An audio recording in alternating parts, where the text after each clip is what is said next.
Okay,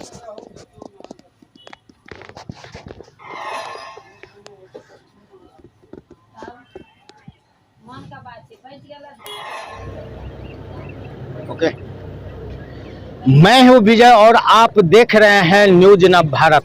बता दें, बिहार निकाय चुनाव लेकर एक बार फिर सरगर्मी तेज हो चुकी है। बनमनखी की राजनीति भी काफी तेज हो चुकी है। बता दें कि इससे पहले सुप्रीम कोर्ट में जो आदेश पारित हुआ था उसको लेकर चुनाव प्रचार प्रसार जब चल रहा था, इसी बीच चुनाव स्थगित हो गया।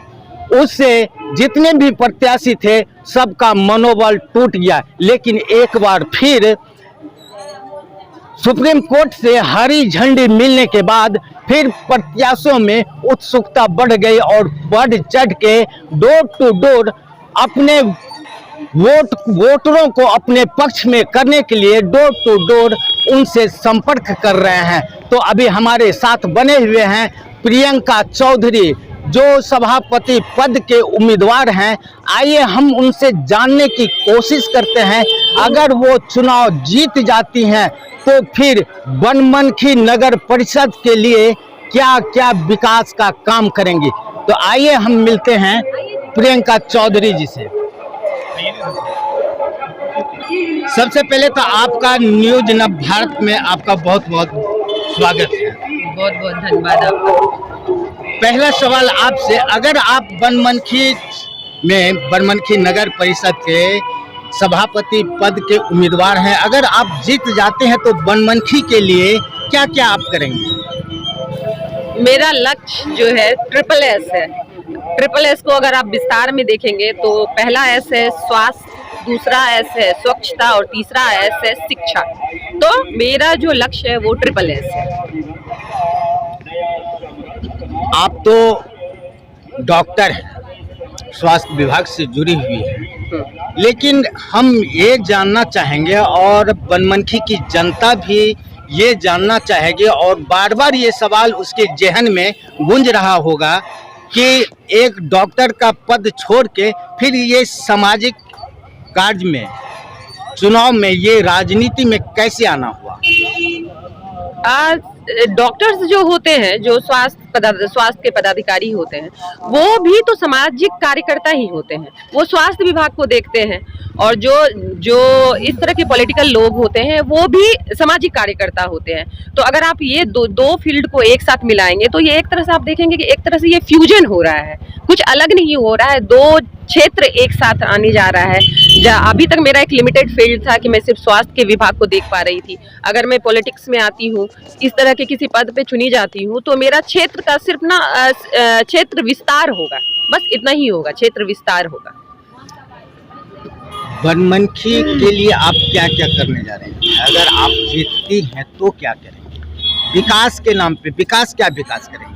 स्वच्छता सबसे पहला मेरा काम जो होगा कि स्वच्छता को देखना मेरा काम होगा कि यहाँ कैसे स्वच्छता को निर्धारित किया जाए, हर जगह स्वच्छता को कायम किया जाए। उसके लिए मेरा काम, सबसे पहला काम वो रहेगा। जब स्वच्छता आएगा तो स्वास्थ्य साथ साथ आ जाएगा और साथ में इसके साथ मेरा शिक्षा रहेगा। शिक्षा पे मेरा बहुत फोकस रहेगा, क्योंकि मेरा ये मानना है जब बच्चे शिक्षित होंगे तो वो खुद ही बाकी फील्ड को वो खुद सुधार कर लेंगे। उन्हें पता होगा कि स्वस्थ रहने से क्या लाभ है, स्वच्छ रहने से क्या लाभ है। तो मेरा शिक्षा पे भी बहुत ज्यादा फोकस होगा। आप जहां वोट मांगने के लिए जिस वोटर के दरवाजे तक आई हुई हैं, लेकिन अगर इस रोड को देखा जाए तो बरसों से यहाँ पे पानी लगी हुई रहती है, चाहे वो बारिश का समय हो या फिर गर्मी का समय हो या जाड़े की मौसम हो, कि हर मौसम में यहाँ पानी का जल जमाव रहता है, यहाँ पानी का निकास नहीं है। तो इस पे आप क्या कहना चाहेंगे? देखिए, सिर्फ काम करना काम नहीं होता है। आप कोई भी काम कर रहे हैं, अगर उसे सुनियोजित ढंग से नहीं करेंगे, जैसे आपने रोड बनाया और नाला बनाया, नाले का अगर आप हाइट रोड से ऊपर रखेंगे तो नीचे रखेंगे तो कैसे आपका पानी का ड्रेनेज कैसे होगा? तो सिर्फ ये नहीं है कि आपको काम करना है, काम कैसे करना है ये भी आपको पता होना चाहिए। सुनियोजित ढंग से अगर आप काम करेंगे, इतना ही काम आपके लिए मोर देन एनफ होगा, अगर वो सुनियोजित हो।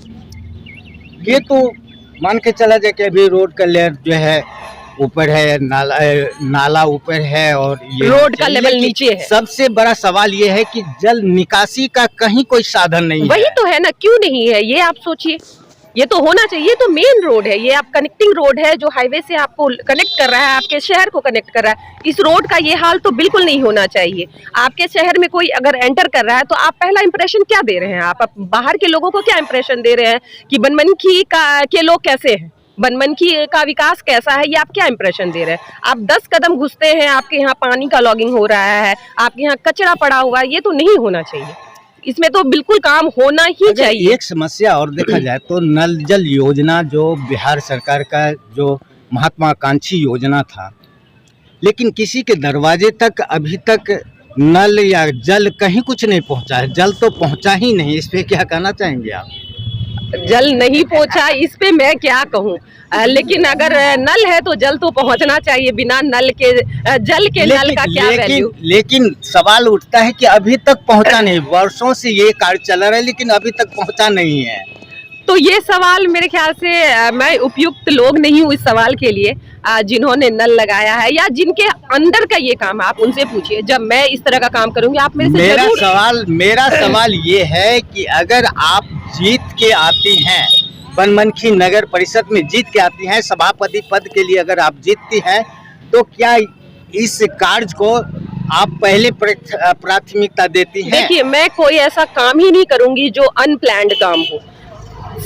आप अगर ना एक बार एनालिसिस करेंगे तो आपको पता चलेगा कि जितना भी आपको खामी मिल रहा है वो प्लानिंग सही ढंग से नहीं होने के कारण हो रहा है। अगर आप कोई काम प्लानिंग से करते हैं ना तो फिर वो फेल नहीं होता है। ऐसा नहीं है कि नल लगाने में पैसे नहीं लगे, पैसे लगे हैं, लेकिन आज वो आपका वर्किंग नहीं है तो आपका वो पैसा वेस्ट हो गया, क्योंकि आपका नल भी धीरे धीरे डिटोरिएट कर रहा है, वो खराब हो रहा है, टूट गया, वो आपके काम का नहीं रह गया। आप इस तरह से क्या है नहीं अपना फाइनेंशियल ग्रोथ को घटा रहे हैं। तो उसके लिए क्या है ना, जब आप उपयोग किसी पद पे उस पद के योग्य इंसान को पहुंचाते हैं तो उसका सबसे पहला काम ये होगा कि वो सुनियोजित ढंग से, प्लान्ड तरीके से, जैसे कोई भी योजना उसको प्लान्ड तरीके से आपको पहले उसका खाका तैयार करना पड़ेगा। अगर मैं रोड बना रही हूँ, मेरे को पता होना चाहिए कि रोड अगर इस लेवल का है तो नाला किस लेवल का होना चाहिए। अगर नल है तो नल, अगर अभी पहले नल लग रहा है तो पहले पानी का व्यवस्था करके फिर नल लगना चाहिए।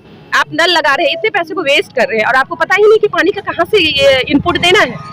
ऐसे नहीं होता है। अगर पानी का इनपुट आपके पास नहीं है तो आपको नल नहीं लगाना चाहिए, बिल्कुल नहीं लगा। प्लानिंग नहीं है आपके मेरे बनमनखी में कोई भी काम जो हुआ है मेरा। अब इतने दिन, लगभग 2-3 महीने इस फील्ड में काम करने के बाद मेरे को ये पता चला है कि ये सारा जितनी भी खामियां वो प्लानिंग की कमी की वजह से है। तो मैं तो जब भी आऊंगी तो सबसे पहला काम ये होता है कि आप प्लानिंग करें। जब आप प्लानिंग करेंगे तो उसको एग्जीक्यूट कर पाएंगे। जहां आपका निवास स्थान है और आप, अगर कहा जाए तो आपके वार्ड के समीप ही जो प्रशासनिक भवन जो बनाया गया है, उसके लिए आपका क्या ख्याल है? जो कि आधी अधूरा पड़ा हुआ है, वर्षों से हो रहा है लेकिन अभी तक कोई कार्य नहीं हुआ। वो तो मैंने अंदर से देखा नहीं है कैसा काम हुआ है, बट होना चाहिए। अगर आप ये सवाल पूछ रहे हैं इसका मतलब है इसका काम उस लेवल का नहीं हुआ जितना जनता चाहती है। काम उतना कम ही कीजिए, लेकिन इतना कीजिए कि लोग उससे सेटिस्फाइड हो जाए। मेरा सवाल करने का मतलब ये है कि कम से कम यहाँ के जनता को मतलब ये सवाल बार बार कौंध रहा है कि नल जल, बिहार सरकार की जो महत्वाकांक्षी योजनाएं हैं, नल जल योजना, वो अभी तक किसी के दरवाजे पे, किसी के घर पे पानी नहीं पहुंचा है। अभी तक पानी पीने के लिए तरस रहा है और इतने ढेर सारे कार्य हैं जो कि अधूरा पड़ा हुआ है। तो कहीं ना कहीं ये सवाल यहाँ के जनता को, यहाँ के वोटरों के दिमाग में ये कौन रहा है, क्या अभी जो प्रत्याशी जो हमारे दरवाजे पे जो आ रही हैं वोट मांगने के लिए, अगर वो जीत के आती हैं तो क्या सर्वप्रथम ये कार्य करेंगी अथवा नहीं करेंगी? हाँ, सवाल ये है। बिल्कुल पानी तो सबसे बेसिक चीज है। अब अगर आप पानी हवा के लिए भी आपको मांगने की जरूरत पड़े तो ये तो बहुत ही दयनीय स्थिति है।